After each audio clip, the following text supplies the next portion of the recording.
Right. Let's kick off. Welcome to this webinar, the first of two around finding jobs in project finance. So it's about webinar series around project finance. My name is Hayden Palliser. I'm one of the founders of Pivotal180. We're a firm focused on education and financial modeling advisory in the infrastructure and energy sectors that primarily use project finance as a form of funding. We're the leading provider of courses focused on project finance, on financial modeling and energy and infrastructure topics. I'm also lucky today to be joined by two of my colleagues. Sounds like an echo. Maybe Dylan, is there an echo on your side? No, you're muted. Has anyone else got an echo? Just checking before I carry on.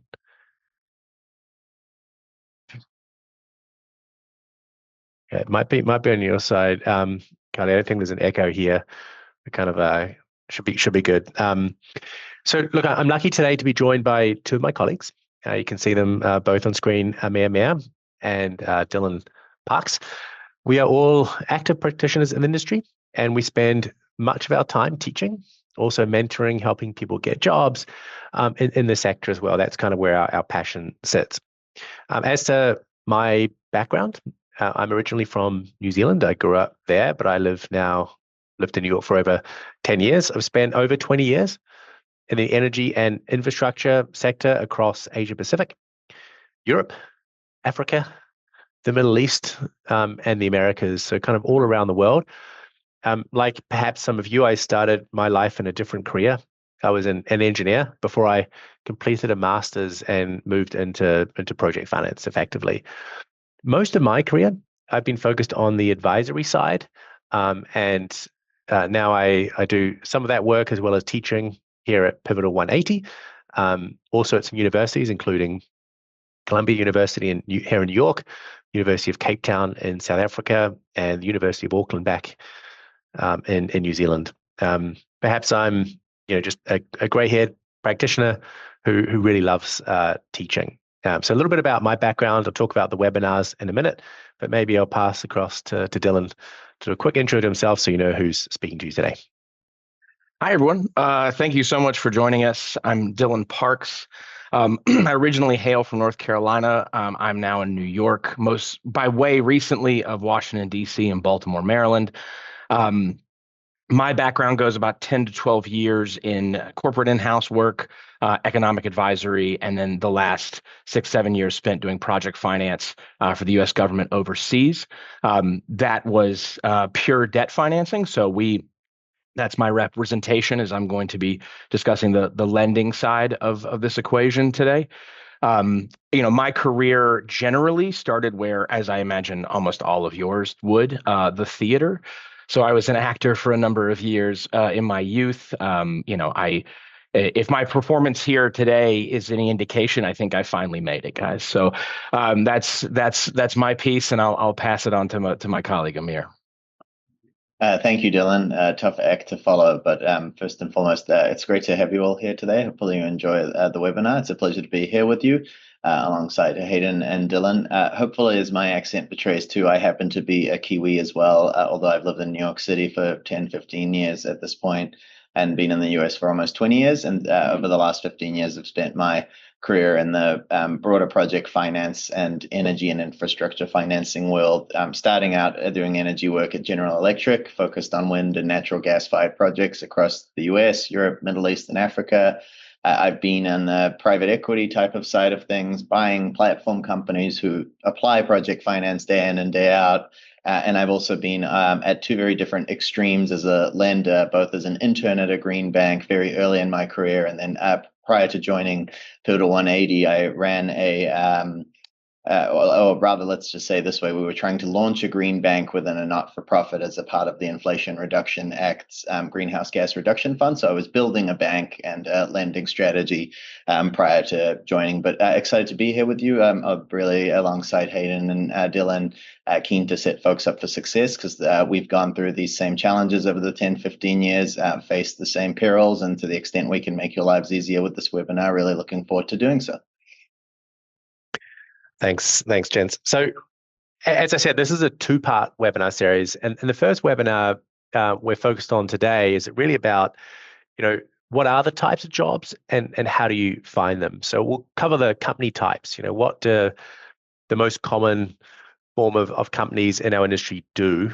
What are the roles that you would actually do in those organizations if you went and worked to them? Because one of the challenges, at least I certainly faced when I moved into this space, is okay, I kind of understand what the companies are broadly, but what do you do in each of those companies? So we'll focus on what the companies are, what do you actually do in those companies?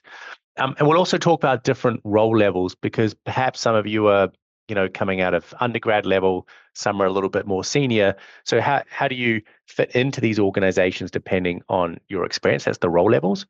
And we'll spend some time on how do you find these jobs because the infra and energy sector is a little bit niche, and therefore the job hunting needs quite a proactive sort of approach that Amir will cover later on. We'll also do Q&A. We'll have hopefully at least 30 minutes for Q&A and get your questions out to us because I think that's where a lot of value can be. In the meantime, and some of you are already posting in the chat function, that's great. Just feel free to put questions into the chat function. We may answer some as we go via writing back to you individually, but most of them will probably leave until the end unless it really fits directly into where what we're talking about. But we want to cover kind of the concepts and everything first, and then leave as much time as possible for Q&A. That's this webinar here. The second webinar, this one is led by Dylan, actually with an expert panel of senior industry participants. And this one will be focused a little bit more on how do you impress the hiring managers and how do you best prepare yourself for the actual interviews. You'll need to sign up for that one separately by signing up to this webinar. It got you access to webinar 1. For webinar 2, you can sign up to it. In fact, Dylan is going to put into the chat function the link for that webinar now if you'd like to also sign up to that one. It'll be good to see you at that webinar as well.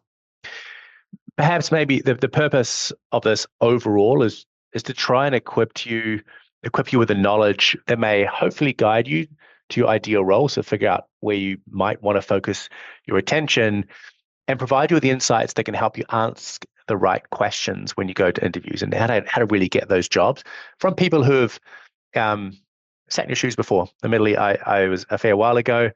And today is a tougher market than it has been. Last year was probably tougher than this year, but it is a tough market. So we want to make sure that we give you some tools that help you prepare yourselves for the jobs that you're looking for. So I will kick this off, just talk really high level about the main types of companies in this sector. So I'll talk about these. We will dive deeper into the companies and what they do and what you would do in those organizations. But let me just frame up the types of companies that we're going to focus on. And when you think about the types of companies, when I put these names up, they do differ a little bit by sector, by region as well. But here are the broad groups of where most people in project finance go to. So the types of companies where most people find jobs.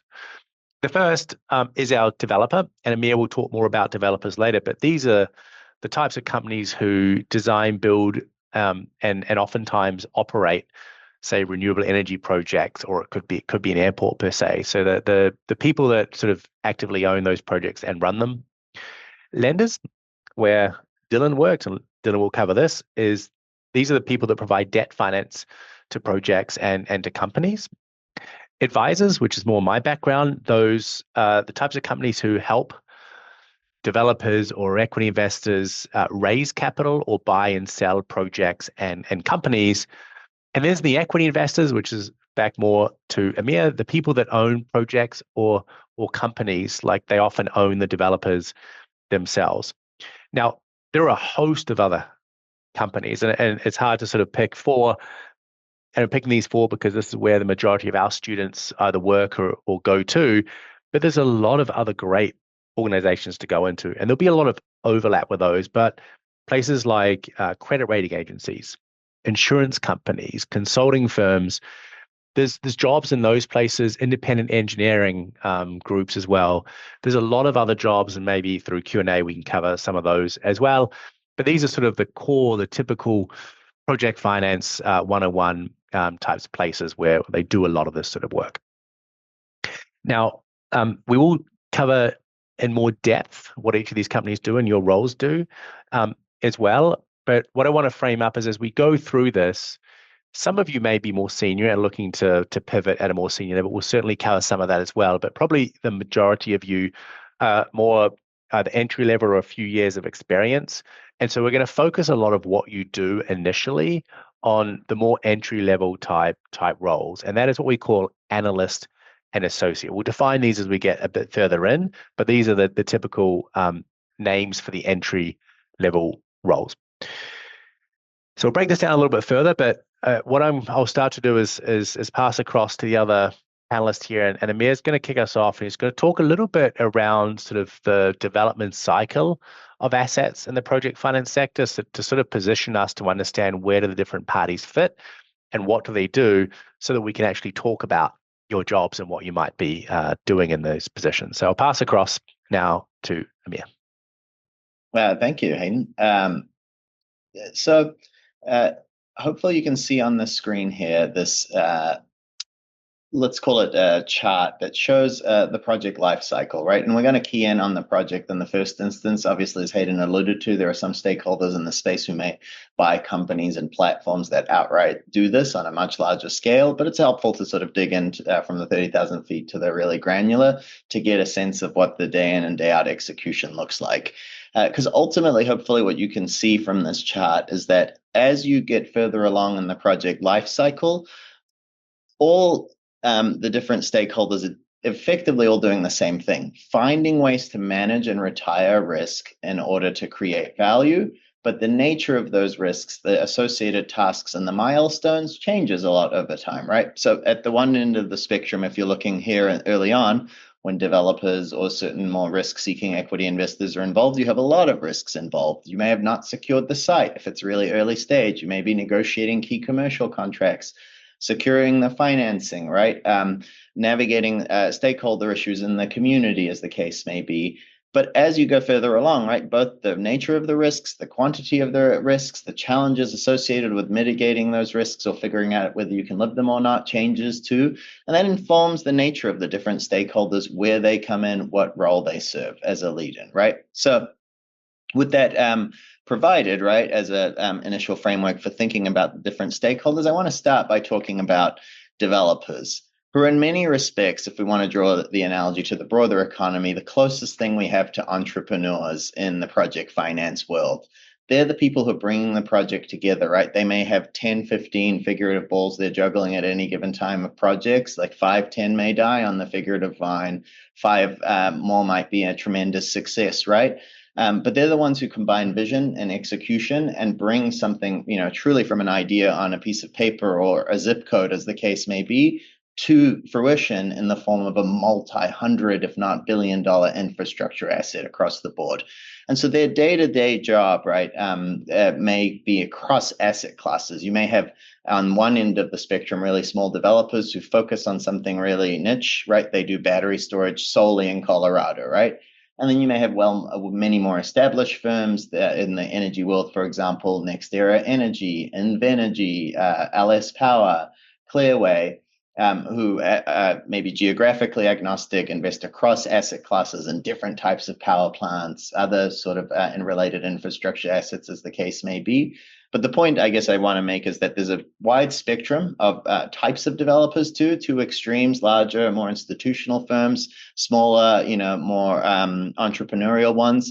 But ultimately, at the end of the day, you are still, whether you're hyper-focused on a specific issue in a big firm or wearing more of a generalist hat at a smaller one, solving these key critical issues to making a project even viable in the first instance, such as identifying a site, right? Negotiating the sales price contract in your power purchase agreement or an offtake agreement if we're not talking about an energy project, negotiating the associated construction and operations contracts with the different counterparties, and ultimately probably sourcing and this capital you need to execute on all of the above.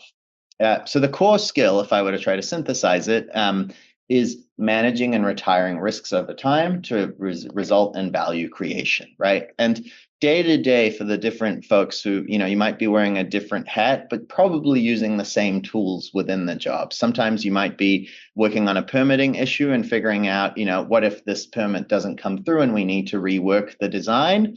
You put that in the model and figure out what the implications are of the different results. Later in the process, right, you may have already secured the site, key permits are located. You might be figuring out which of the term sheets you've received from different lenders is going to lead to the best possible outcome and comparing those across the board in your model, and so on.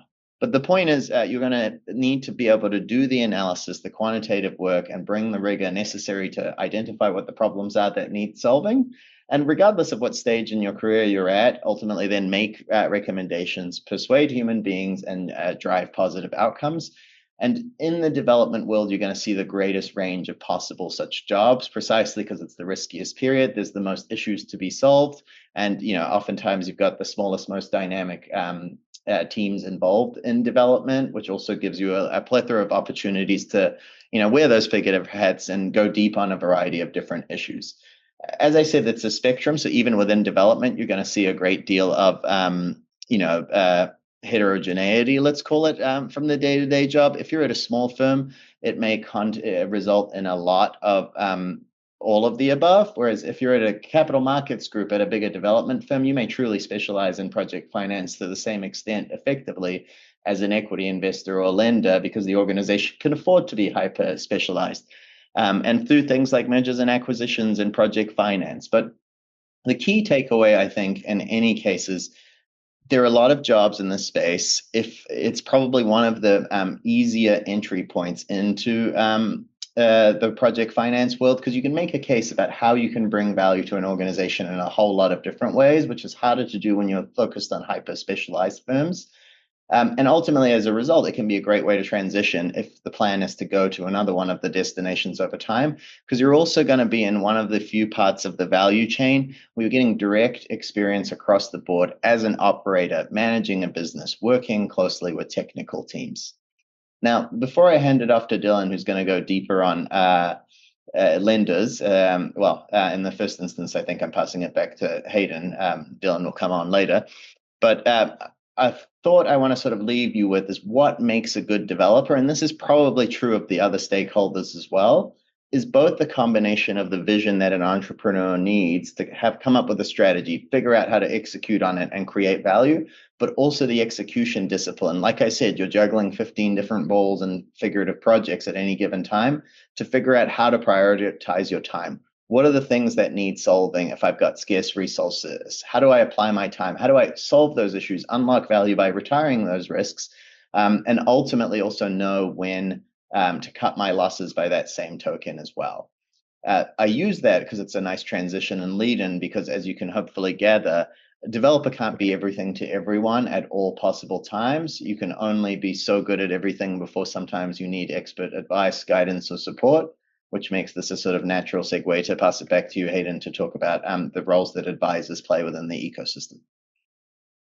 No, thanks. That's great. I mean, I see there's a hand raise. We'll just hold the hand raise to the end if we can. If you can just, for now, either put your question down in writing or just hold the question at the end, just so we can get through the main chunk of material before we can happy to dive in a little bit deeper there. One of the things to think about with developers, maybe to add just a tiny piece is, and Amir alluded to this, there's a lot of pathways in a developer. You could go in project finance and go to CFO or regulation and policy or general project management. There's a lot of different places you can go there as opposed to the niche, say, world of advisory that I'm going to get to. And one of the cool things about developers that might come back to later is they're geographically diverse. So if you're willing to move different places in the country or the world, that's a useful thing to do. And I think if you're sort of part answering one of the chat questions now for someone more senior, if you can show skills that are generally good for the development of projects, could be project management, people management, you may have other ways into the developers that get you towards doing sort of project finance roles. But we'll come back to that through the chat.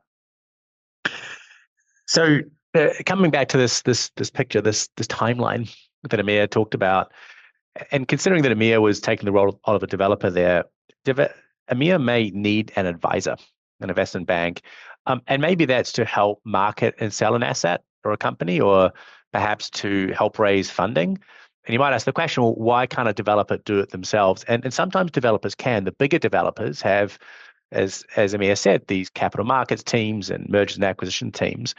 But that's not every developer, and maybe Amir doesn't have the expertise or the time to do this work, or perhaps he just doesn't have the network of potential companies that he could reach out to sell his business to. And this is really what advisors do, or from a US context, investment bankers, people like the big scale global names of JP Morgan or Macquarie or Barclays, or often what you see in the energy sector, particularly a lot of more boutique type investment banks like Marathon or CRC, IB. And these advisors, they get involved throughout the life cycle of a project. So it could be to help developers just determine at this front end, does the project make sense? Which ones should you cut? Which ones should you keep? What's the pricing they might need to make these projects stack up? Raising maybe construction debt or equity to fund a project, or raising debt to expand the business once they've got about a bunch of operating assets. And clearly the buying and selling of assets as well at any stage. And so advisors tend to sit a lot across all of the life cycle here, but a big chunk of it is going to be in the raising of capital and the selling and buying of assets as well. And you can think of these advisors or investment banks as really brokers or connectors of people. And so what's important about a good advisor is they need to know the market, like who's ready to buy and sell companies and assets and who's not. What's the pricing look like? What are current market valuations, for example? What's important is that they provide their views on a market based on research and deals completed. They see a lot of deals, so they should have a good sense of the market.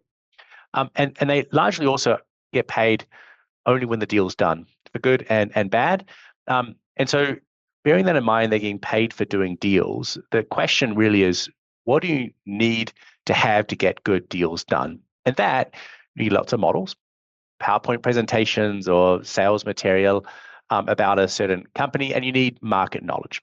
As that ties into what analysts and associates actually do, well, what they do in this space, if you're an analyst or associate, you build and edit a lot of financial models. It's probably a role where you get the most amount of modeling exposure on the advisory side, because you're often involved in things that are more complicated. Amir might not need me if he's done 10 project finance deals and he just knows how to do them. He might need me on something that's a little bit more complicated. So you get involved in more bespoke, complex deals. And so you do a lot of modeling and a lot of reviewing of models.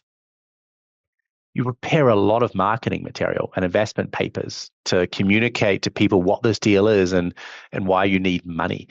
So you become an expert maybe in financial modeling and PowerPoint. Sometimes we joke a little bit that you get very good at crossing T's and dotting I's. That's kind of the role.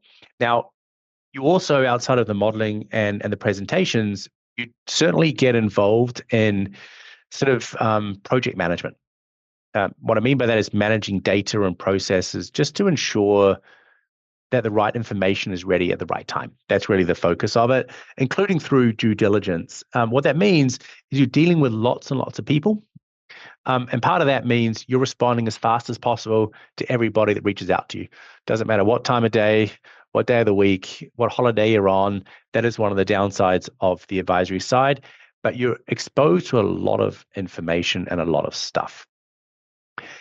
So lots of modeling, lots of presentation skills. I think when you think about that, the elephant in the room maybe here is that, okay, this is the job where people hear about really crazy and long hours. And I think that is true. You do have much longer hours typically on the advisory side than some of the others. But you get, on the flip side, you get a significant exposure very early to clients, even as an analyst. That was one of the big shocks to me. Straight away, within like a few months, you're presenting to a board on something, and it's kind of a bit of a shock to you in that sense. You get lots of financial modeling, so you've got to really like modeling and preparing presentations. but you get that exposure to clients. It's probably a role where you often get the opportunity to cross sectors a little bit more, depending on the type of advisory firm you're at.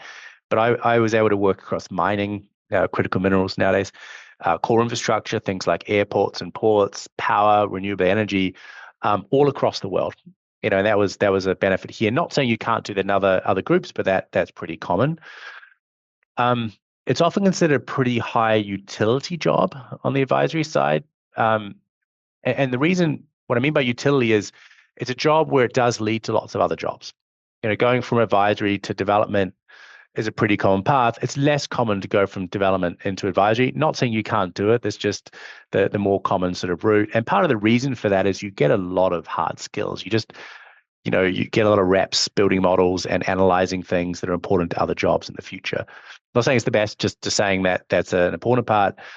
And one challenge here though is, that's kind of the opposite of what Amir said about developers. It's hard to get these jobs.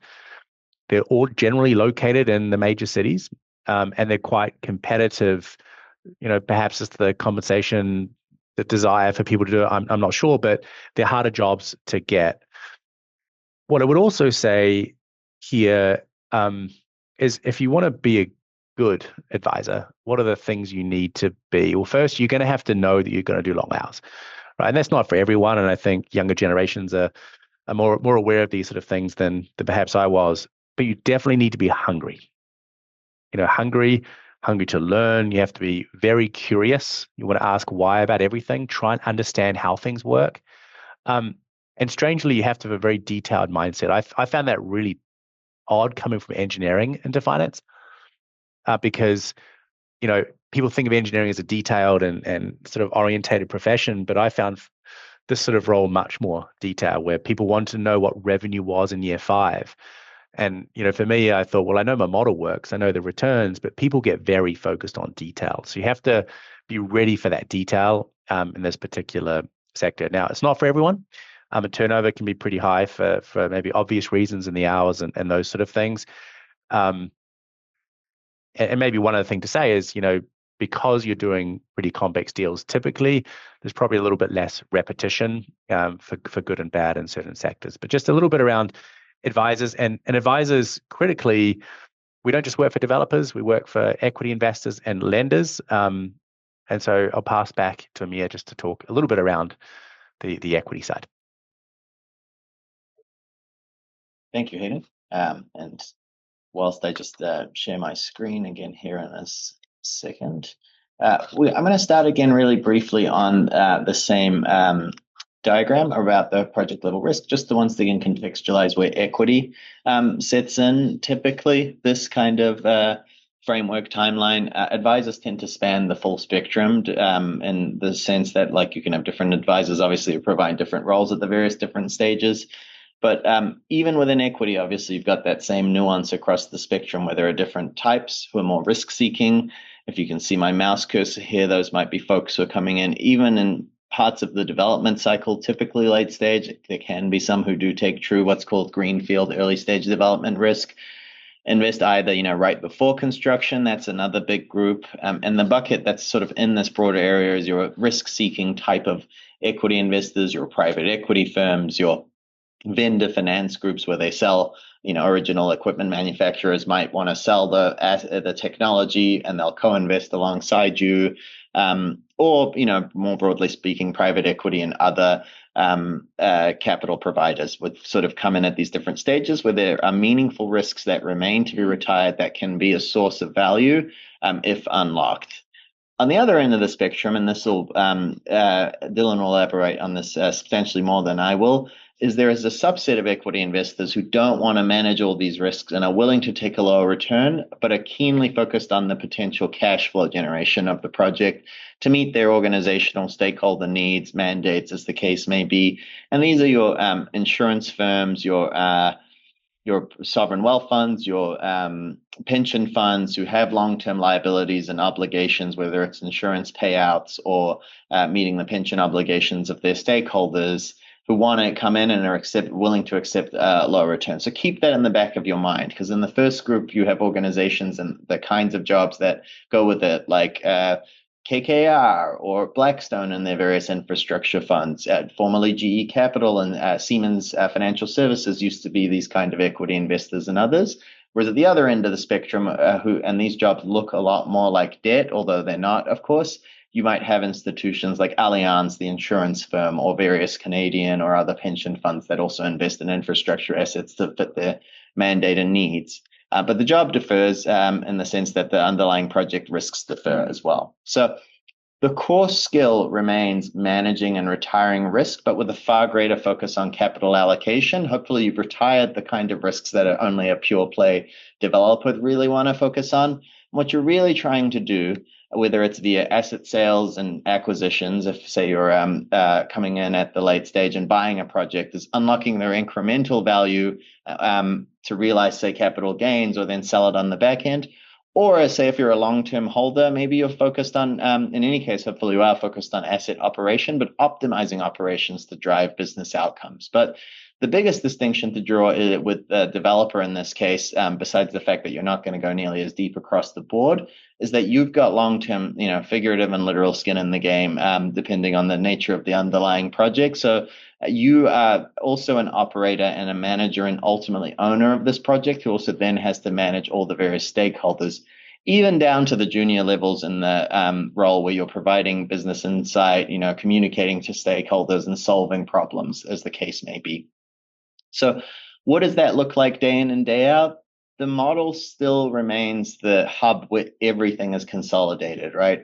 It's even semantically, we think of a model as a representation, a simplification of the real world, but you're taking all the inputs from the contracts, from real actual performance, as the case may be, and using those to drive outcomes, whether it's optimizing your construction contracts before you set off on the construction process, figuring out whether you can refinance the project several years after it's built, selling the project as the case may be. But the model ends up being, long story short, the tool that you use for that problem solving across the different facets of the job, technical sometimes, although much less so than with a developer, regulatory or permit focused, and so on.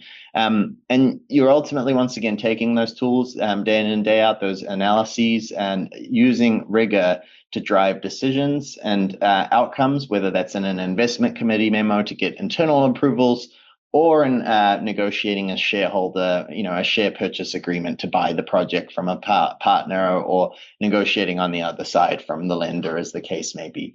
So it's similar in many ways to a developer in that you wear a lot of different hats, but not quite as many hats, to maybe continue with the analogy, and you go a whole lot deeper with a key focus, as I said, on capital allocation. You're taking the most risk for the longest point in time. So everything, right? You're going to go substantially deeper than your other counterparts. You're going to spend more time on each deal. You'll have fewer deals because by that point, you're not taking the venture capital-like strategy of undertaking 15, 20 different projects and hoping a handful work.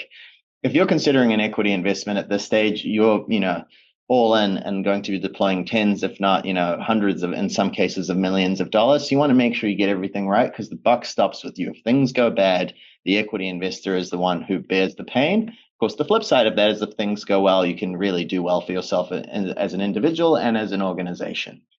Now, there are other facets to the job, putting aside the day-to-day deal execution. As I said, you own these projects. You're monitoring and reporting on the portfolio companies, both within and without, to other stakeholders. You're going to do deep dive and research, planning out, future strategies. What does the next 5 years look like? What's our strategy? Are we going to expand into a new space, right? And you're going to have a broad set of roles, as I said, because the spectrum itself is pretty wide, from these earlier stage investors who maybe are coming in during construction, solving risks, right? Almost wearing a developer hat. In some cases, actually being a developer and equity investor where the Venn diagram overlaps, to being at the later end of the spectrum where you're more of a true pure financial investor and more keenly focused on getting the numbers right and having high conviction that the project's going to meet your needs in terms of the ability to generate cash flow and outcomes. That is, sort of the core mandate of the organization as an equity investor. So the challenge here is this is probably the smallest subset of jobs. There are the fewest dollars involved in terms of the investing functions within these four categories: equity, lender, advisor, developer, because the lender's typically funding the greatest majority of things. there is some overlap in terms of the equity investors and developers out there, but you've just got fewer dollars, fewer firms. Once again, geographically, they tend to be concentrated in large major urban areas and cities. And because of the hyper specialized nature of the role, not unlike lenders, you're going really deep, but you're going really deep, unlike lenders, across a wider spectrum. There is an expectation of higher acumen, depth and breadth, which doesn't make it impossible to break in from those other angles, but because there are also fewer jobs on top of that, both the supply and demand compound in such a way that make it really difficult. They're not impossible to break in. But what makes a good equity investor, not unlike any of these different stakeholder groups, is, as I said, once again, being able to execute first and foremost across the board and avoid the pitfalls of making big mistakes. But unlike a developer that's the visionary, right, it's also about managing stakeholders and getting the little things right. By the time you've started evaluating a project finance transaction or purchasing a platform as an equity investor in this world, chances are you've figured out the really big picture stuff. So it comes down to, like, how do you get the little things right to create the value that's on paper and make sure you avoid the pitfalls of making mistakes. But with that, as I said, the second sort of the other end of the spectrum of there's the risk seeking, and then there's the more financial focused equity investor universe of folks. The latter looks a lot like lenders, which I'll pass the baton on to Dylan to give us a download on how lenders see the world and what opportunities look like in that space. 1 second, get everything shared. How we see the world. Well, in theory, if you've heard the term banker's hours, it would be, if we're following the trend as everyone's going, it would be the nicest set of day-to-day hours. That's not exactly true in project finance. I think when we use that analogy, we are thinking much more of a typical corporate bankers or relationship managers, wealth managers to some extent. But when you get into PF, due to the nature of, as we've said, that you can't get away wearing one single hat necessarily. It does expand, but of most certainly said of the four we've discussed, it is definitely the one where there is a bit more of a balance in the concept of work and life. So I want to start with kind of the transition from what Amir was referencing. You take these institutional investors, right? They are looking to buy developed, often existing assets that are going to generate a steady cash flow because predictability matters. The same idea, when we start with pure lending, this is the same idea that we're talking about. If you think about a bank, generally, you put your money and you've deposited it with them. Their job to develop a return for both putting back into your account, but also to keeping the movement of capital. Their job is to deposit that with a project in the guarantee that is going to come back to them with a margin on top adjusted for that. But this is where we start to get into predictability. With pure lending, you typically arrive at the mostly finished deals, right? Contracts are becoming placed or fixed. Equity has been present or is established and is largely contracted in. And it's your job to bring this discerning eye to bear, right? You are to show up at everyone set up the party, and you're to show up at the party and be the skeptic. And your job is to be there to determine that the risks that were mounted at the very beginning and have been slowly being moved off, have they been properly papered off, defeased, allocated, right? Are they protecting the capital that you are going to deposit with that project? And that becomes an interesting skill set alongside these. It looks similar in nature, right? You're working. We're not going to go away from the idea of financial models, contracts, and memos presentation, but it does look a bit different in your approach because your vantage point is different. You are at the end of the cycle. If we look at this graph here, in some capacity, the existence, depending on where you might have come in the development phase, but in all likelihood, this little box, if we expanded it out, that's where the life cycle of the lender is likely to sit. It's going to follow this curve here. It's going to follow the curve up through construction, watching to make sure that capital is protected. And then this discussion around like a concept point here of refinancing, right? These are the life cycles that are present there. And the main idea is taking everything and discerning whether that risk is fully covered and then confirming that over time. Lenders put in arguably the largest quantity of capital in PF, depending on the nature of the establishment of the technology itself. Lenders, again, are also the most risk averse, and therefore, on a returns basis, are likely to have tighter returns. Also, because they're capped, right? We don't give upside necessarily to lenders. There's cash sweeps and structures who know, we have ideas of how to do this, but in reality, I'm looking at this because I have a very fixed small return that I'm looking to get for that large deposit that I put in. In the pure lending structures, that area of direct pure lending with no other, these also, as we said, these roles can be connected, and as you get more developed firms, bigger, larger, in global names, you start to get a mix of these things where you'll have shops that sit side by side. But in the area of pure lending, we end up typically with Japanese and French banks are dominant in the field. MUFG and SMBC, Mizuho, BNP, SocGen, and a few like these. They're the real heavy hitters, and they have really big lending books, and they can take on big loans because they have that big capital appetite. And in this field, we're just looking directly at the lending side, right? To size these loans, to understand these loans, we've got to really, really capture the understanding of downside. We got to bring that skeptical eye. And so what you're doing in your day-to-day job is you are reviewing an immense amount of material, and you're looking for gaps. You're looking for holes, you're looking for leakage, you're looking for risk to the capital that is going to be guaranteeing that you get your deposit back. So this is not typically a model building role. This is a model reviewing role. This is a model expanding role. You might bolt on sensitivities and scenarios. You've got to test the downside of this model. You've got to work to understand where this model is insufficient, but you're not necessarily going to build it. Build pieces, but that actually makes it arguably, in my mind, a bit more challenging because you've got to understand it to a really granular level, and you didn't build the thing. The same goes with contracts. Those contracts should be, depending on where you came in, largely cooked. And so your job is to go through and read with the most discerning eye, really parse out the language and make sure that no one has hidden something in there that's going to take away capital or present a risk to you that you didn't otherwise want to take on. And then lastly, the contract that comes out of this is a major output contract of lending. That's the credit agreement, right? That is the thing that gets a majority of the capital present in the deal. And that is where your writing capacity comes in.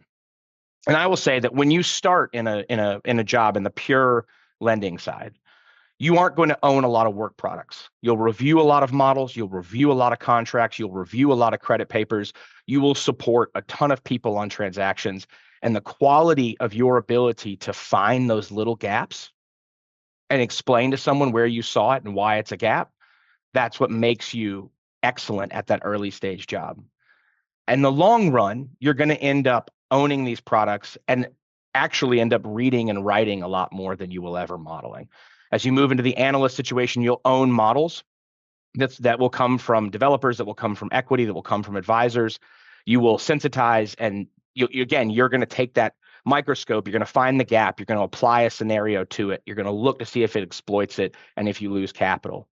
And that's what you'll do as an associate, but you'll also start to own work products where you're going to be writing memos, writing credit chunks of the credit paper that will ultimately put out very large amounts of capital. And so as you move along, you'll spend more time in contracts and you'll spend more time in credit agreements. And so you will, and credit presentations. So you will read and negotiate contracts. You'll pretend to be a lawyer on TV, sort of. At least that's how I tell myself, because that's, take my Law and Order philosophy there. You pretend to be a lawyer on TV more in this job, I think, than in others. And you'll end up writing a lot more. So if you like writing, you like analyzing, you like that analytical side, that is where that is where I think this finally lands. And then to tie some of this back a bit, um, there is often a very strong overlay between lenders and advisory. And so, like I said, the pure play guy, the guys who are really pure lending, French and Japanese banks. When you get above that, you get the Bank of Americas, the Goldman Sachs, the J.P. Morgans, these Santander, these bigger Barclays, these bigger groups. You'll see a group that'll have a loan book. They'll do loans, but they do a lot of advisory, and they'll do a lot of debt advisory, debt capital raising. And then they might lend in themselves. They might lend to something separately, but they'll have a much smaller book and a much larger advisory role.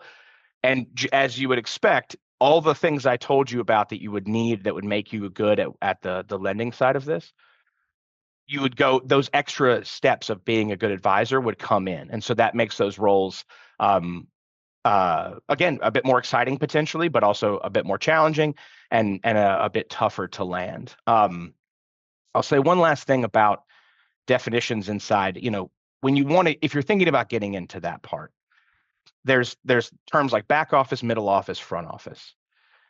The front office is what we think of when we think of like flashy, the deals, the people that are, on stage in the IJ, like, the people that are kind of receiving awards for best deal. That's the front. The middle office is the group that takes this project after it has gone through the front office, the inputs, moving everything from contracts through a model to the credit agreement to actually reaching financial close. They're the ones that take it afterwards. And the middle office is the one that watches this and makes sure the project goes through the construction process, goes through the operational process, and protects that investment. That is a great place to start because it is not as flashy of a role in a lot of ways, but you'll see a ton of deal work and you'll see what not to do.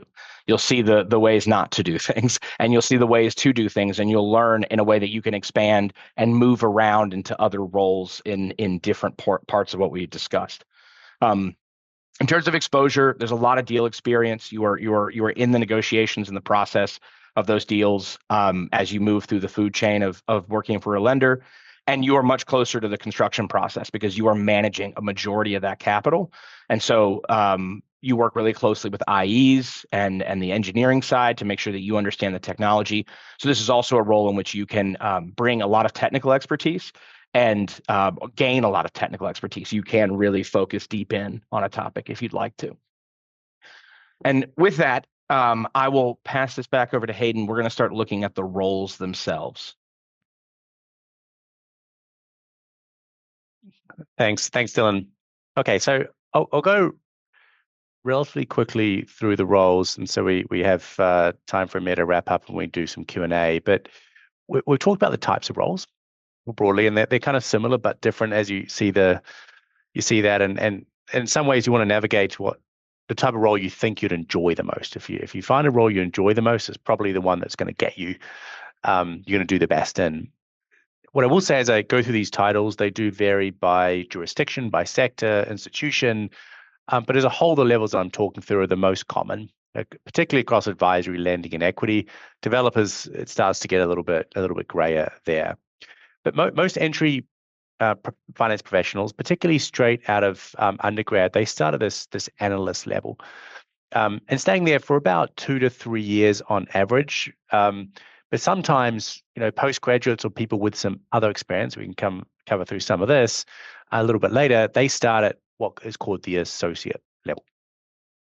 Now, the general tasks we're talking about are kind of the same as we've already discussed. You build financial models, you build presentations, you complete due diligence. Due diligence is a fancy word for reviewing a transaction. And ultimately, you use models to create something that people can use to make a decision, like an investment paper or a credit paper or something like that. Now, the split of exactly how much modeling you're doing versus reviewing stuff varies on organization. The good example is, the advisory, developers, equity, probably a lot more modeling than the lenders who are doing more of the review sort of work. And maybe when you sort of look at this, you might think, well, what's the difference between an analyst and associate? An associate roles are typically for about 2 to 3 years. And often the task can be kind of the same between analysts and associates. But the associate probably has more trust when it comes to financial modeling, meaning they're allowed to complete some of the more complex transactions of work. The same would apply to investment papers. Maybe they're able to write more of the sections. Um, associates will probably be more trusted to review work, complete more of the independent due diligence.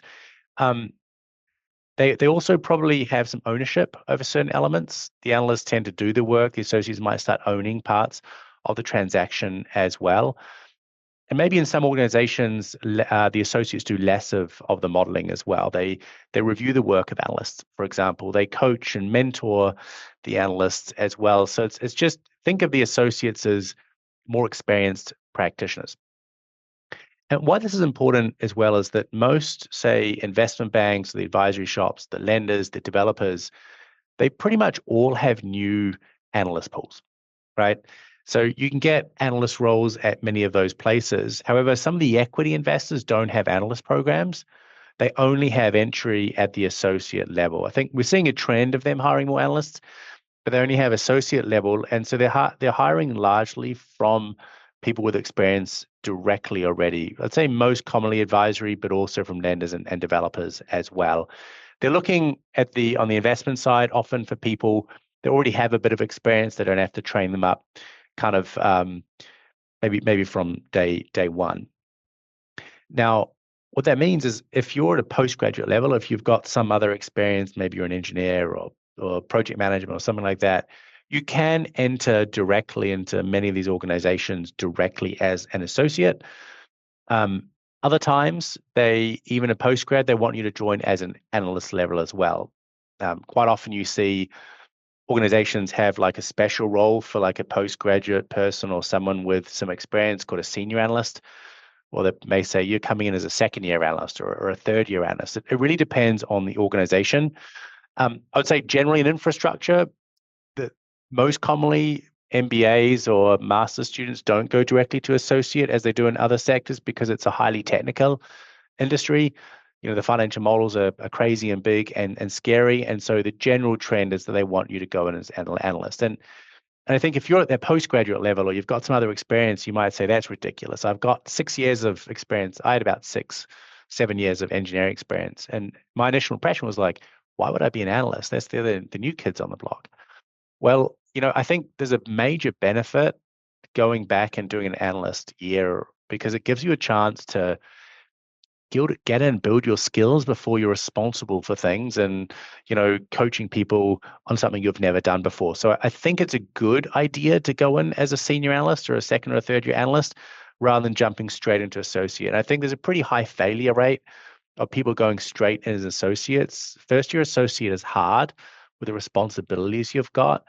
And if you don't have the foundations down, it can be a pretty tough place to enter the market. So you can enter either of these. It's pretty rare people go in as associate without at least a master's degree, even with other experience, although it does occasionally happen with the right relationships. This industry, as some of the chat has been talking about, is very, very industry relationship driven. Then you get to VPs. VPs, sometimes called associate directors. There's not many entry-level roles here. There's some at the more senior level we'll come back to, but this is a major shift area. It's typically 5 to 8 years experience as a rule of thumb. And you become here less of a doer. You become much more of a person. Maybe you start to allocate work, you call it a staffer, to the analysts and associates. You focus more on structuring things, meaning rather than just analyzing and assessing and giving answers to people, you figure out the structure that actually makes sense. You're expected to do those sort of things.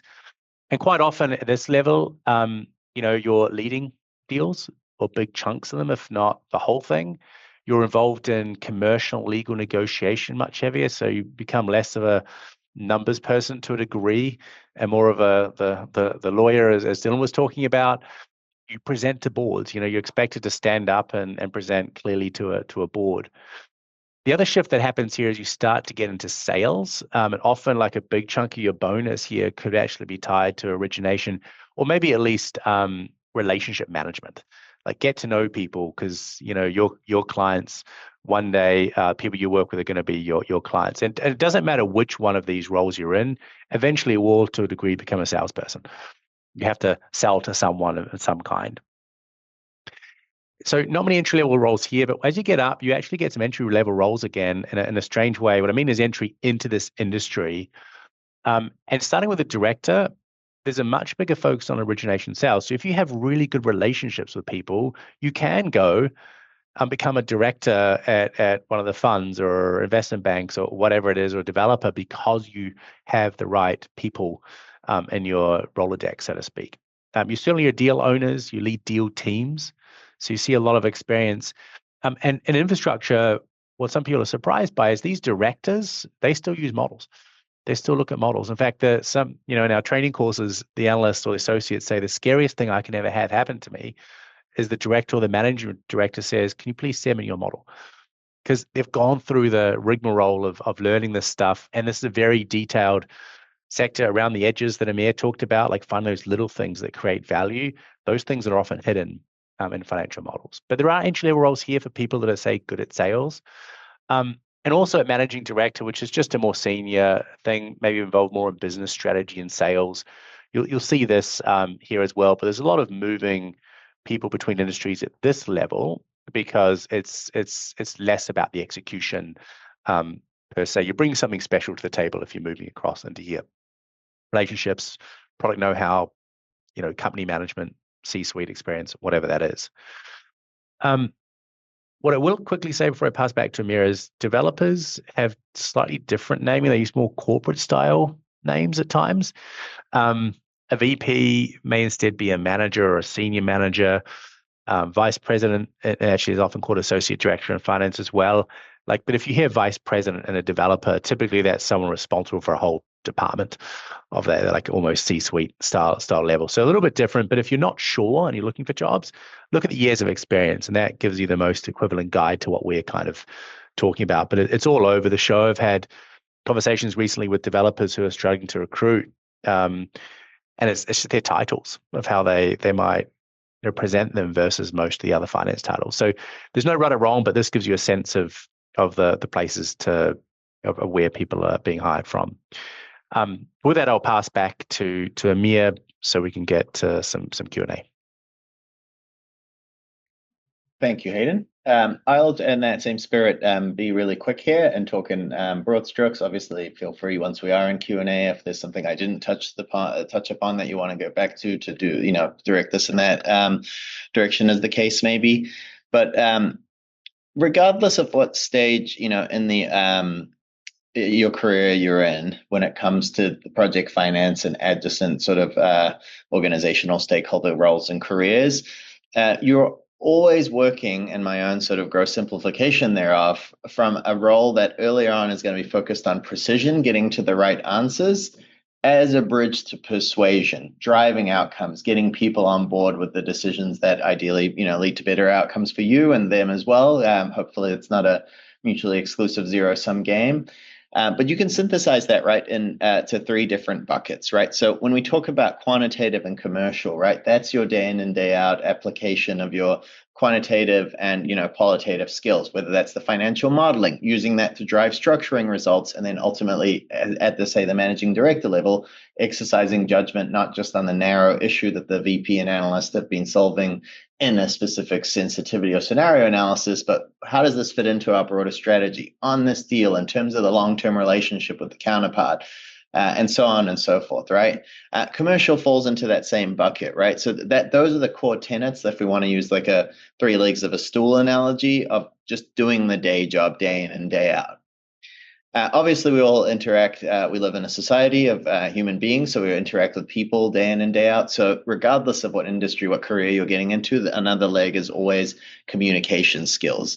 If you're an analyst or an associate, that oftentimes translates to knowing how to present information in a crisp, compelling, but comprehensive fashion to help your vice president, director, or managing director drive negotiations or, drive outcomes by being able to persuade, as I said, different stakeholders to solve a problem within a deal, right? So those might be the day job, day in and day out, that are focused solely on execution. The third leg of the stool as well is, both is the project management side of things, if you want to think about it through transaction execution, but also business development, right? Like bringing it all together and seeding the future.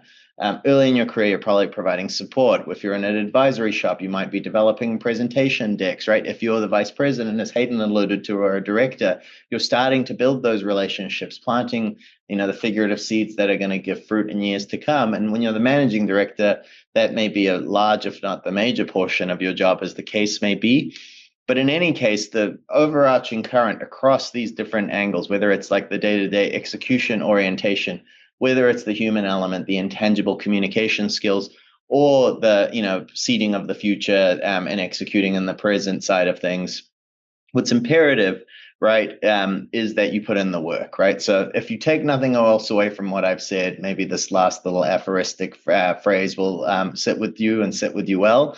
Practice yields mastery. Apply yourself. Get really good at what you're doing, right? Understand what the day job entails. And when you don't understand, go a step further to figure out what that might mean, right? When you and how to get to the right solution, or why you don't know what you don't know and what the path will be to get there. That experience is going to beget judgment, and judgment over time is going to allow you to figure out where, when you have scarce resources, to focus your time. What are the things that really matter? What's secondary can I focus on later, or maybe isn't the end of the world biggest issue? And over time, ultimately, as you move along in your career, that's going to lead to discernment, and discernment, ripens into wisdom, which allows you to then bring the whole picture together, right? And figure out how to really not just execute, do things efficiently, but do things thoughtfully, plant the, figurative seeds that are going to bear fruit for years to come. So I use that, these are the skill sets and that you're going to need in your career, probably even beyond project finance. Many of these are transferable across the board, but figuring out how to narrate and tell that story is going to be critical when you get into the actual job application process in broad strokes. So to get into the figurative door, right, you need to build relationships and network deliberately. And I'm going to keep coming back to the seed and, agricultural analogy.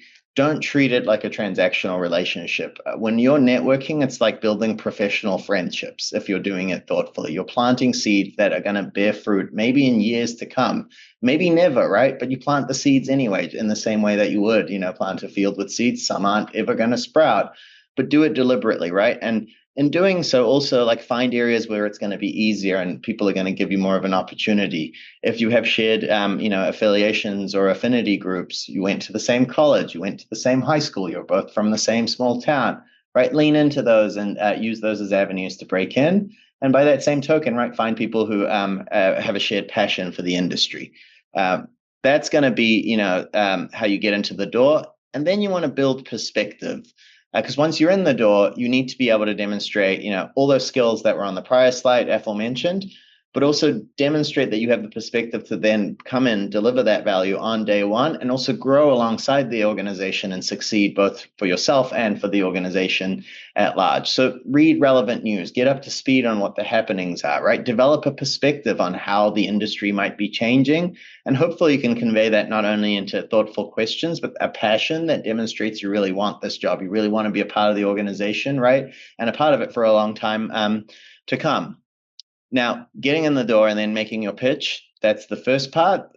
At the end of the day, there aren't, as we said, part of the reason we're offering this webinar is it's a tough time. The final thing I'd say is build visibility, which also means like go the extra mile in a way that might feel uncomfortable or like old-fashioned, but still really ends up paying off by being proactive, right? Don't hide behind email. Try to get in front of people in person. If you can, get coffee chats in place, right? Get on Zoom. Don't be annoying. Don't reach out too much, right? Be thoughtful, respectful, polite of other people's time. But you want to make that lasting impression. And to give you one anecdote that hopefully sort of helps to hammer that home, right? I teach a renewable energy project finance class at Yale University, and I have 168 students. And I wish I knew each and every one of their names, but the reality is I just simply can't, right? But the ones who've sent me a handwritten note to thank me, for example, for the course, not only does that make them memorable, it differentiates them, but I have, a literal physical object, which coincidentally I happened to get one today. I promise this wasn't a prop. And you bet I'm going to remember that person when they reach out in several years' time because they went that extra little mile. So, get the fundamentals, be ready to do the job, right? Build the relationship so you can get the opportunity to make your case, make a good case, and then follow through. that would be how I'd summarize it all. With that, before we open it up for Q&A, just a quick plug for some of our courses, which might help you deepen across the board with these various features. I'm just going to talk about it in three broad buckets. We obviously have our foundational courses, Intro to Project Finance, Renewable Energy Project Finance, and Infrastructure Project Finance. These will sort of try to bring everything together, modeling, contract review, bigger picture sort of matters. And then we have our second bucket, which is more of our financial structuring and optimization oriented courses, where you'll go deeper on things like specific esoteric financing solutions like tax equity in the United States. Or, for example, we have an advanced project finance debt course where we look at more exotic novel structures that are both emerging or that we think should be, taken from one industry and perhaps used in another, as the case may be. But ultimately, the point is to empower you with the tools to evaluate complex structures or set up complex structures and make sure that you're getting to the right outcomes and solutions. And the final leg of my consistently three-legged stools, apparently, at least they all stand, is your, like sector-specific deep dives. Battery storage, for example, long duration storage and power sector, critical minerals, mining. We have a deep dive course on those topics across the globe, data centers, and obviously we're going to continue to build out on the course content offering. Each of these obviously scratches a different figurative itch. Certainly happy to figure out what makes sense for you, but with that, I'll stop there and open it up for Q&A for the broader group. Awesome. To do that, I think I'll go ahead and take over a little bit the process. Again, we'll leave the courses up. If you have interest in these, please reach out to us. There was a great question that I think is broad strokes, on a lot of people's minds around the current regulatory political environment and its impact on renewables. And then I think this question has a secondary effect, which is, which roles involving modeling are the least impacted in the current market, which I think is an allusion to the technological advancements that are impacting things. And as Amir alluded to, with time comes experience, with experience comes wisdom. Well, I'll pass this to the gentleman with the most wisdom in the room. Hayden, if you'd like to take this to start off with, that'd be great. I mean, old, I don't know about wise, but thanks. Yeah, look, I think the thing to understand with the current market and focus this question was asking about the US. So, there's been the renewable energy has grown hugely in the last 20 odd years, and we've had constant, impacts hitting us through government policies from Democrats and the Republicans. But the big shift recently was one big, beautiful bill where most of the incentives around core renewables are being phased out pretty quickly. But they're being phased out, despite what the news says, over, let's say 4 years from now. And what that means is that there's a big rush to get things done without going into detail, to make sure you actually qualify for these incentives. And to be a little bit clearer on the incentives, renewables, wind and solar largely are losing the benefits, but say batteries are not. So why I'm saying that is, if we think about, okay, which jobs are maybe less on the line, and I don't know because no one really knows this, but you could think about it in a couple of ways. If you think about the equity investors, they're not all the same. If you're out there raising capital and you need to raise capital in the next year, that could be kind of a tough place to be. There's a lot of tailwinds from AI out there, but that could be a slightly tougher place to be than if you go to an infrastructure fund that's raised capital and they have 10-year funds. They're less influenced by 1 year or 2 year shifts on things. So if they have long-term capital, they might be quite resilient to some of the short-term challenges. They're always willing to buy operating assets, for example, to Amir's point. But if you're looking at sort of people who are just raising new money now, that could be a little bit tougher. On the lenders, they're really busy right now, really, really busy. And what happened last year is across the board, pretty much everyone underhired because there's so much uncertainty around one big, beautiful bill. So there's a bit of catch up being played. So a lot of people are hiring right now compared to last year, but it's sort of really happening now. On the lender side, they're busy because they come in quite late in the process, as Dylan said. Most of the deals have been kind of structured and worked through and priced. And then they're coming to the lenders. So at the moment, they're really busy. So they tend to kind of are influenced a little bit later. So if things slow down, in a couple of years, they may be influenced there. But for the next couple of years, we still expect them to be relatively busy. To developers, if they're looking at a battery developer, probably, we expect lots of battery developments. They're not so impacted by the one big beautiful bill. That's a good place to be. If you're at a wind developer, that's a tougher one because Trump really doesn't like wind, and there's certain barriers that can be put up and influenced around wind development depending on which state and you're involved in. If they're solar, you probably want to be at a well-funded developer that's even got operating assets, because if they're operating already, they're not influenced by policy. So, but the smaller startups, if they're not sort of in the battery space or well funded, that could be a tougher place in the next couple of years. And then the advisors, go with the ones typically in this space. The rule with advisors is you've got the majors that come in and out and they're really good, but they tend to go in and out of sectors a lot more depending on what's hot or not. Often you'll find some of the boutique ones that focus on a certain sector tend to be a bit more resilient, at least, and that they're like deep relationship driven. But these are very much hand wavy, high level things. Um, and there's always exceptions. I think you want to make sure you're going to a good team with a good track record. I don't know if anyone has anything to add from Amir or Dylan. Oh, please, Amir, please. Just the one thought is building on what Hayden said. Back to the question about which roles are going to be the least impacted by the current market. Obviously, the further you get away from the incentives, the less it's going to be impacted. So if you're at a tax equity group, obviously there's a universe of projects and things that have been, say, safe harbored for years to come.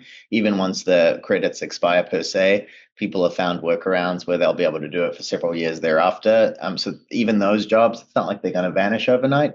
But the further you get away from that, right, like the opportunity set to maybe paint an optimistic with an optimistic paintbrush, mindful of the fact that I know we all live in the present and time is not limitless for all of us as we find jobs, is there's going to have to be innovation too on replacement structures, replacement solutions. That's still going to require, critical thinking, modeling acumen. People have got to design the energy industry in the renewable space of the future.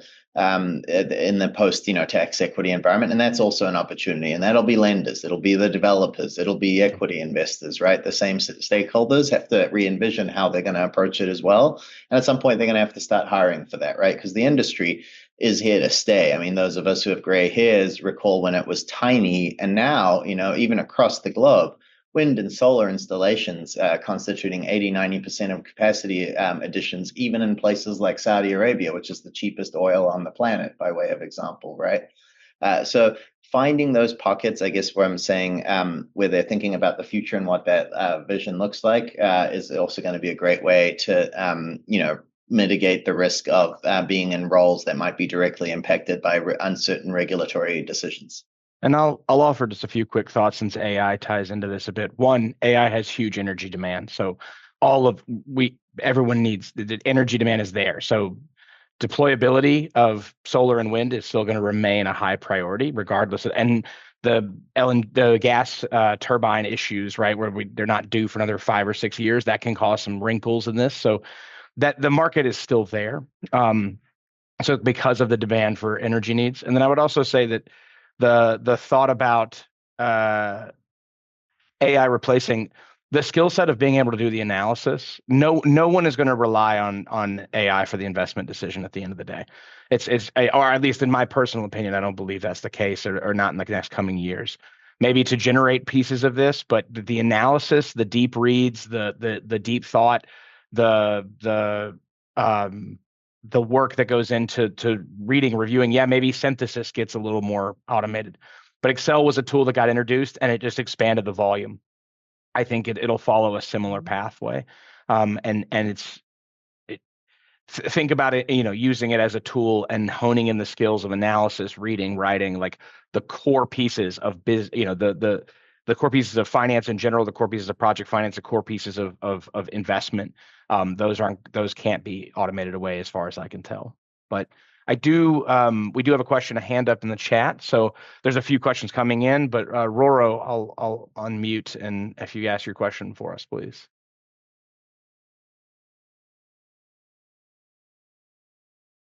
Ask you to unmute. Here we go.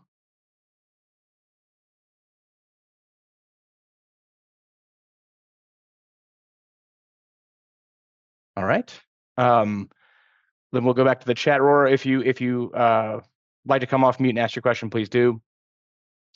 Otherwise, I think another thing to look at was the idea of transitioning from non-traditional markets, looking at moving over from maybe credit or moving over from working. I think an interesting one is I've seen a lot of transitions recently from engineers looking to get into more finance roles, and there's an interesting way. If you think about that, there's a great overlay between that and the development side of things, because they need an engineering expertise brings that skill set to bear, while you can get that kind of keen financial eye developed over time. Roro, if you're still on the chat, if you want to throw, oh, it was an accident. Okay, nice. All happy accidents, I'll offer that. Let's look at this. That if there was a question around time and task, right, of what you'd recommend for someone with like 20 plus years looking to move in the industry. And I'll ask, Amir, what your thoughts are on this. If you wanted to, would you start over? What would be your thought process? Yeah, happy to. I think I responded with a written example in the chat for everyone else's benefit. But to expand on that, if you have prior experience and deepened experience in something, like credit, going back 20 years, to Hayden's prior point about the different stages where you can break in, you probably don't want to come in at these analyst or associate level, both in terms of like realities of life and leveraging your skill sets, expertise appropriately. As he also rightfully noted, it's really hard to break in at, say, the VP level, where you're focused keenly on execution day in and day out. But there's a story to be told, right? And the particulars, obviously, is where the devil is going to be in the details around how you pitch that narrative. But like, how do you take those skill sets and come in at the director or managing director level and, take those same analytical tools and use them as a way of bringing in new business, executing on an existing strategy or like pipeline of opportunities, because you have the credit skill set to actually allow you to underwrite those transactions. So the nice thing is, in a growing industry in a space, right? A lot of these infrastructure assets, even beyond renewables, are growing because there's a lot of demand for it. There's never a shortage of need for really smart people who are capable of learning, right? Growing into a role. And if you've already got an impressive foundation in, say, credit analysis, where there is meaningful overlap in the day-to-day, right? 85, 90% of the core underlying skills are the same. The vocabulary, the jargon may be different. But if you can take that, package that into a pitch where you're not only saying like, hey, I can do the job, but here's why I'm passionate about it, and therefore I'm going to be there with you and deliver value starting on day one and for years to come. I think a lot of folks will be receptive to that.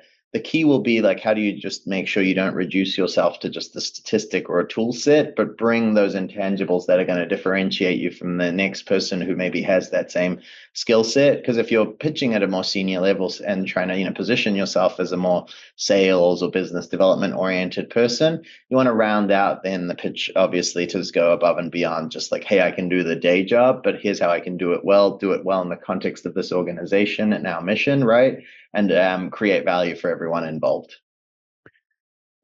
Maybe I can add a little bit as well. I think that was a great description. I think there is a lot more roles in, say, portfolio management things, even credit.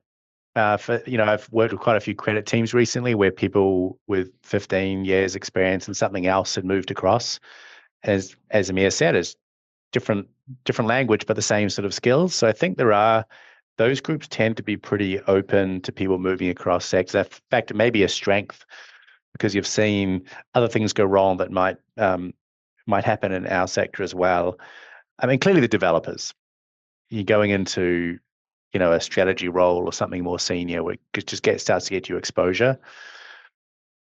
Maybe on the complete flip side, I have seen a few people, and this will come down to the drivers of why you're doing this.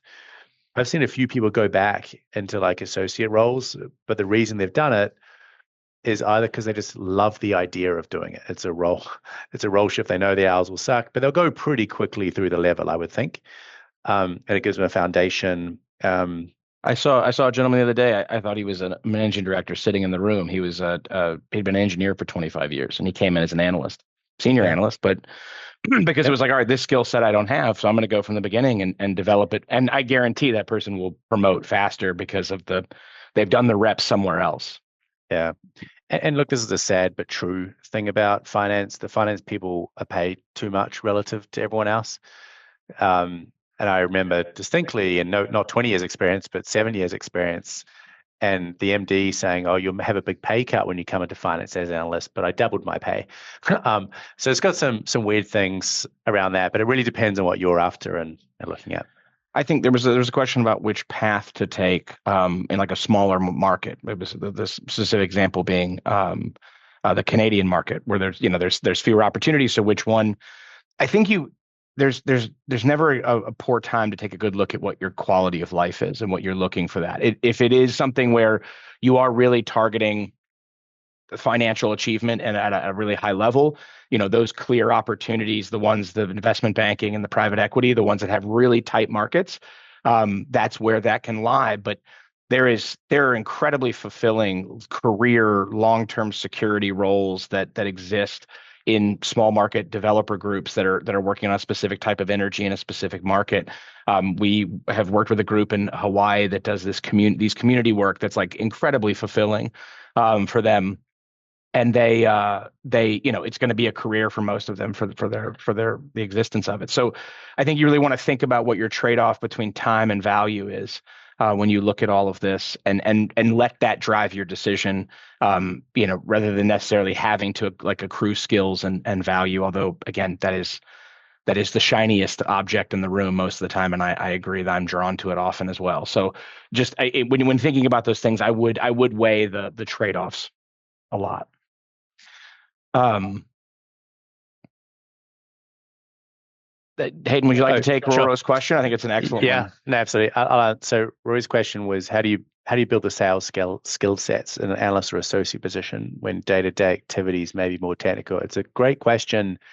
And I think when you think about how people get promoted the quickest from analyst to associate, often that's very technical. Are you a good modeler? Are you good at presenting? Do you not make mistakes? Do you double check, triple check your work?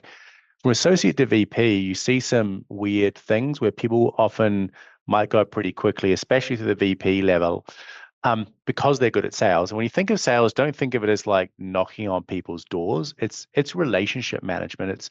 It's what Amir said, work friends earlier. And so what you want to do as an analyst or associate is get to know your friends around you. I mean, I'm still very good friends with some of the people in my analyst pool because you spend so much time together.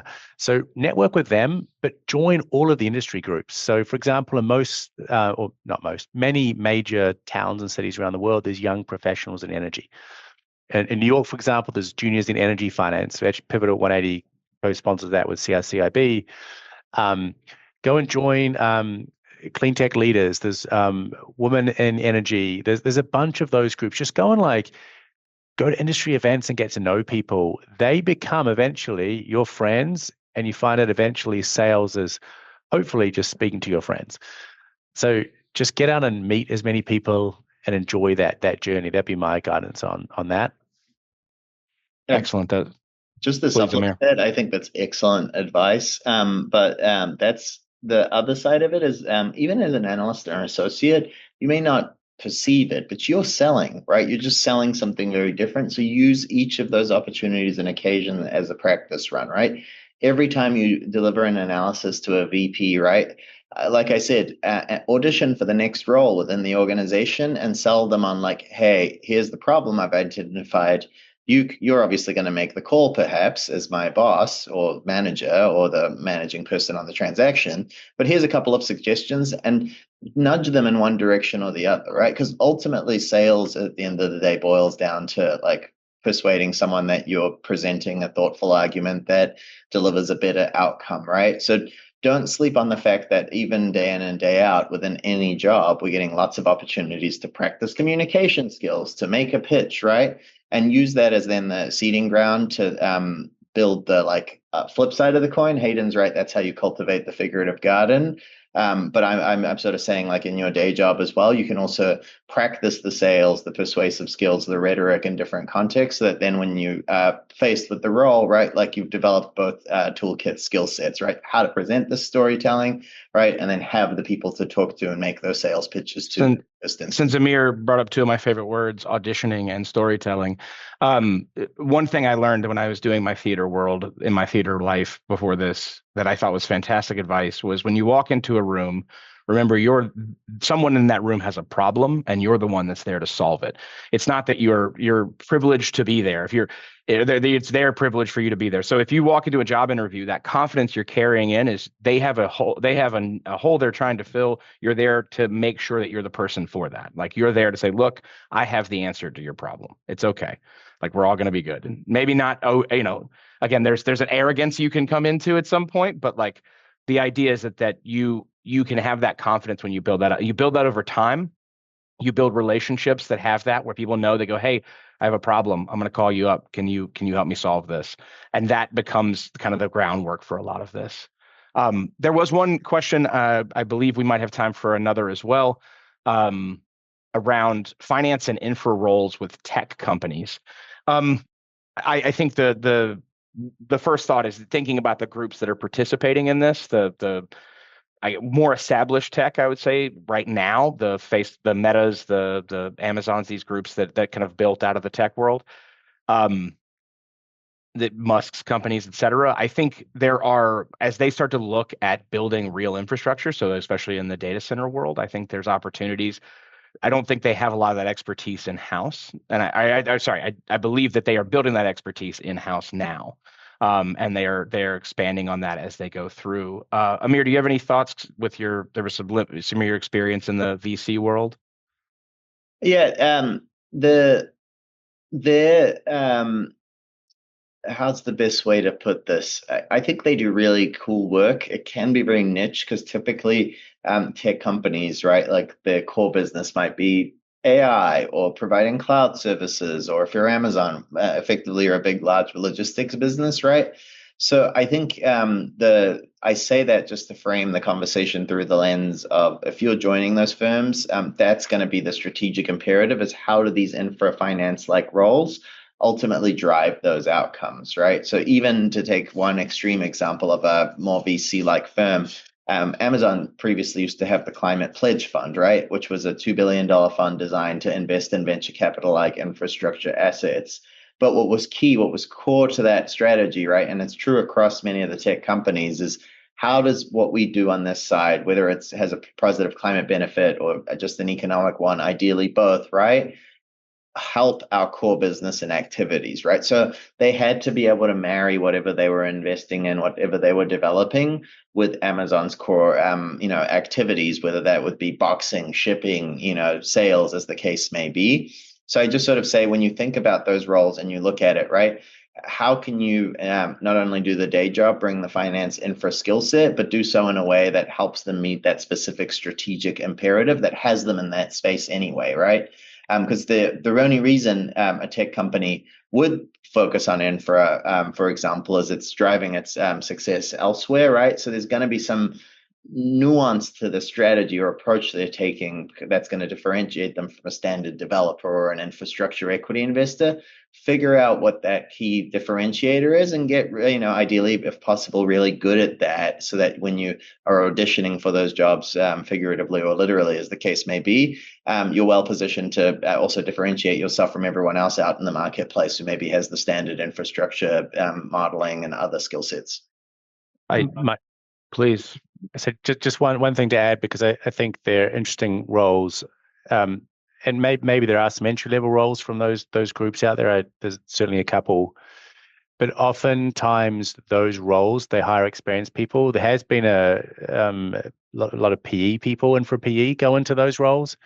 And if you take, say, Microsoft, for example, their equivalent to the Amazon fund, the Amazon Amir talked about.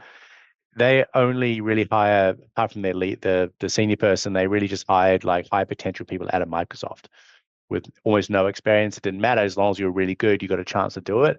So there may be less direct entry routes into those roles. So I think we've reached our time, but I just kind of give one final thought since we're sitting on the slide. One of the company was built out of the reality of providing direct training and direct teaching to people that are looking to pivot into the industry. People are looking to pivot within the industry, not to take the more literal terminology, but our roles are designed to start with whatever foundational knowledge you have and build upon it so that you can then consolidate and take that knowledge away and go and apply it. It's not just modeling, it's not just analysis, it's all of the above. It's the soft and hard skills that as you've heard us speak for the last hour and a half about, which are somewhat hard to define at times, but we doing our best to give you that review. We do this in a much more direct and explicit manner in our courses. So if you're interested in coming and learning with us, please reach out and check out. We've got some new pieces of our courses going forward. We've got some pieces that some advanced topics that are rolling out over time. And so if you have any questions, of course, we would love to connect with you via our website, LinkedIn, email, however you'd like to reach us. And with that, I think we can sign off, and we wish you all the best in your journey forward. We have one final thing. Great. So there's a second webinar on the 18th. I'll be hosting that as the MC. We have an incredible panelist, a set of panelists coming in, some real experience coming to the table from a variety of aspects of the industry, all of whom have taken the path forward, all of whom have moved around and negotiated and navigated this very complex structure. They're going to bring a lot of interesting insight into how this works and what makes you stand out and how they recognize and understand value in these things from a much more senior position. So we look forward to seeing you for that on June 18th, same time, 12 to 1:30. I will quickly repost the link in the chat so that if anyone missed it the first time around, then it'll be there for you. But otherwise, we welcome you there, and we look forward to hopefully connecting with you somewhere else in the future. Thanks, everyone. Thank you all.